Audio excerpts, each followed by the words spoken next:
তিন শ্রেণীর ব্যক্তির বিরুদ্ধে আল্লাহ বলেন আমি নিজেই কিয়ামতের দিন মামলা দায়ের করব। I will be against them in the day of judgment. Three categories of people I will be against them in the day of judgment. তিন শ্রেণীর লোক কিয়ামতের দিন তারা ছাড় পাবে না। আল্লাহ বলেন আমি নিজেই তাদের বিরুদ্ধে মামলা দায়ের করব। এর মধ্যে এক শ্রেণীর লোক হচ্ছে রাজুলুন ইস্তাআজারা জিরান ফাস্তাউফা মিনহু ওয়া লাম ইয়াতি আজরা।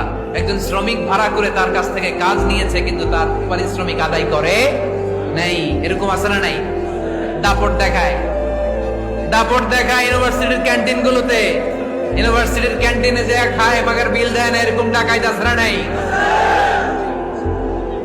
চায়ের দোকানে চা খায় পরে দিমো বিল দেয় না, আছে না নাই? দোকানে যে পণ্য কিনে বিল দেয় না পরে দিমো, আছে না নাই? কিয়ামতের দিন আল্লাহ তোরে মাস্তানি ছুটাবে, চিল্লা এখন ঠিক কিনা? আনা খাসমুহুম, আমি নিজেই তাদের বিরুদ্ধে মামলা দায়ের করব। কথাটা কার? এজন্য বিশ্বনবী বললেন খবরদার, মেহনতি মানুষ, খেটে খাওয়া মানুষ, এদের দোয়া কবুল হয়ে যায়। আতুল আজিরা আজরাহু ক্বাবলা আন ইয়াজিফা আরাকুহু। খবরদার, বিশ্বনবী বললেন শ্রমিকের ঘাম শুকিয়ে যাওয়ার আগে তাদের পারিশ্রমিক মিটিয়ে দাও।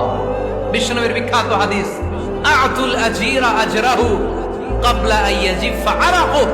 শ্রমিকের ঘাম মাটিতে লাগার আগে, শুকিয়ে যাওয়ার আগে তাদের পারিশ্রমিক মিটিয়ে দাও। কেননা তারা যদি বদদোয়া করে তোমার জীবনকে জাহান্নাম বানিয়ে দিবে কে?